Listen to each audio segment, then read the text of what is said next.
Twitter, and Instagram at Net2TVGH for amazing content right from your mobile phone or computer. Net2 TV, beyond the limit.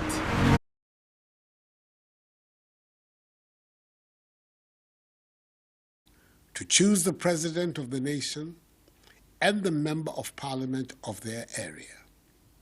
In effect, our vote, our thumb, is the expression of our individual sovereign power as a citizen, which we should cherish and guard at all times. Our country, Ghana, is regularly cited as the shining example of the place in Africa where the electoral process works and where it is always being improved upon. We have had 7 consecutive presidential and parliamentary elections, which has given us 5 presidents in the 27-year history of the Fourth Republic, with peaceful transfers of power from a governing to an opposition party on 3 separate occasions. It is a record virtually without parallel on the African continent, which we should all treasure. All of these did not threaten the foundations of the state. And even when there was disagreement with the result of an election, it was the Supreme Court, rather than the streets, that determined its outcome.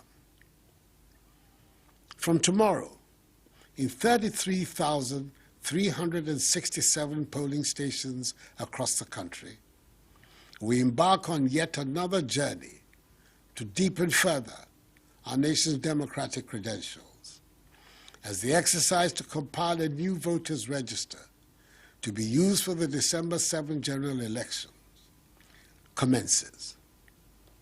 The hurdle which stood in the way of the new voters' register was surmounted last Thursday, 25th June, when a 7-member panel of the Supreme Court, presided over by the Chief Justice, in a unanimous decision, settled all the issues surrounding the voters' register.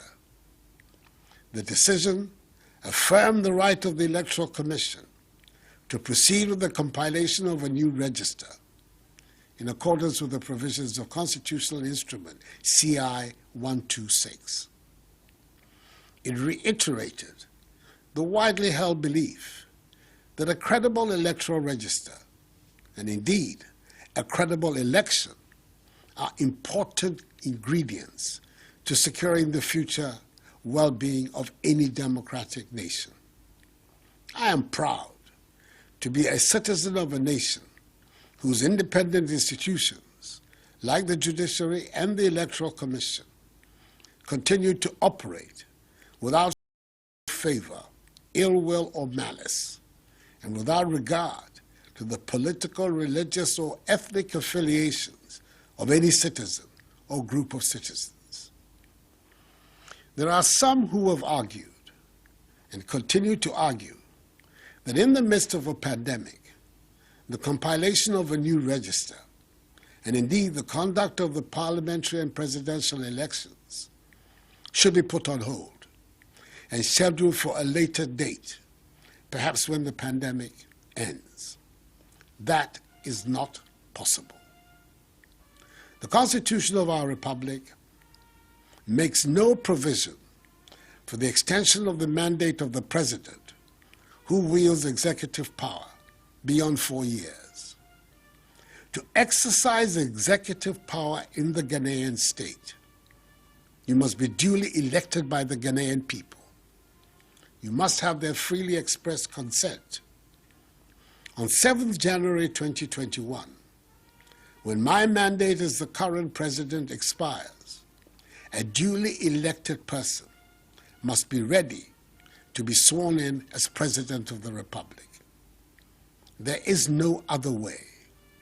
And in order to forestall any needless constitutional controversy, which could throw our nation into jeopardy, we must vote on 7th December 2020. The same applies to Parliament. We should not fear or be alarmed. Despite the COVID pandemic, elections are being properly conducted in many nations across the globe. In Asia, We've witnessed the conduct of a successful election of South Korea in April, at the height of the pandemic in that country. In Europe last week, we have seen those of Poland. And in our own continent of Africa, both Mali and Malawi have preceded us in organizing successful national elections.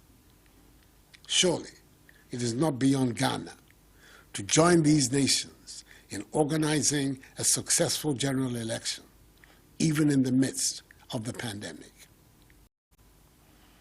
Fellow Ghanaians, we have chosen to govern our country according to the tenets of multi-party democracy and the principles of democratic accountability. And we dare not trade them off, more so during times of crisis. To guarantee the safety of all eligible Ghanaians at the 33,377 polling stations across the country, the Electoral Commission has put in place the necessary elaborate protocols as outlined earlier in the day by the chairperson of the Electoral Commission, Jean Mensah. All these protocols should be adhered to strictly. Additionally, I want to remind all government of their choice in a free, fair, peaceful, and transparent election. Using your God-given and constitutional rights costs nothing, but staying home can come at a very steep price. The pandemic notwithstanding, we have to strengthen Ghanaian democracy. It must be our collective duty to ensure that we have a register that is fit for purpose in December, and we must all make sure that persons who do not meet the requirements as set out clearly in the Constitution do not find their names into the register. If you aid the registration of an ineligible person and you are caught, you will face the full rigors of the law. The election on 7th December must be a Ghanaian election, not a West African election, conducted with a register of Ghanaian voters. That is the only way the true will of the Ghanaian people can manifest. It is crucial that both the registration exercise and the electoral process itself be conducted in an atmosphere of peace and security, devoid of intimidation and violence. The Ghanaian people must go about the exercise of their civic duties in peace and in freedom. The security agencies have assured me that they have made adequate preparations for this and to guarantee the sanctity of the process. They have assured me of their determination to carry out their duties without fear or favor. Improper behavior by any citizen, no matter their political color, will not be tolerated. And I'm encouraged by the recent reassurance by the Inspector General of Police that police have been instructed to be even-handed in their response to issues. That is the only way the rule of law can be upheld. The long-standing deployment of security personnel, especially the military, along our borders is another dimension of this process of guaranteeing the peace of the nation. Fellow Ghanaians, it is no secret that our neighbor to the north, Burkina Faso, has in recent times been at the receiving end of a number of terrorist attacks, as has another neighbor, Côte d'Ivoire. To shore up our borders against such attacks and to defend our nation's territorial integrity, the armed forces, at least since I came into office, have been very proactive in engaging in operations to secure our borders and foil any potential terror attacks on our soil. Operations such as Conquered Fist and Kwandungu have been going along for some time, since 21st February 2019, to meet this objective. Deployments of soldiers in areas along our borders have been regular, and residents living in border towns will bear testimony to this.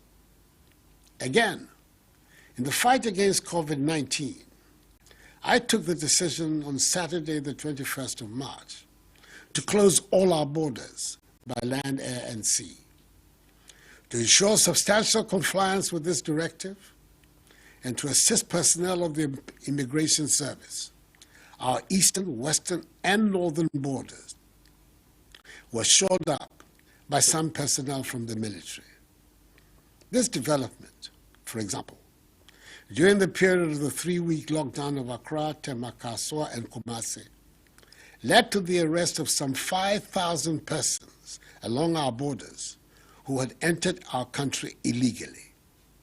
Indeed, the first 6 recorded cases of COVID-19 in the Volta region, for example, were those of West African nationals who entered the country illegally. In total, 207 soldiers have been deployed along the borders of the Upper East region. 110 soldiers in the region, 69 in the Upper West region, 64 in Bruno region, 21 in Savannah region, and 14 in the Western region. Let me state, without any form of equivocation, that these deployments are not in any way intended to prevent Ghanaians from registering to vote in December. They are there for their express purpose, which is to guard our borders. That is the limit of their remit, and they will not be permitted to stay beyond that remit. I'm fully aware, like the military commanders, of the sensitivity of their deployments at this position in our history. And I'm confident that that sensitivity will be fully respected.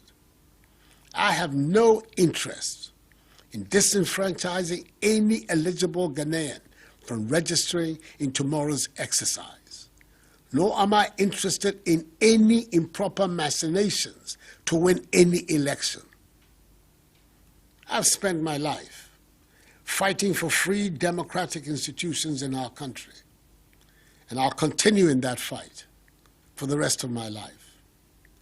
The idea of being a president who emerges from a rigged election is abhorrent to every fiber of my being.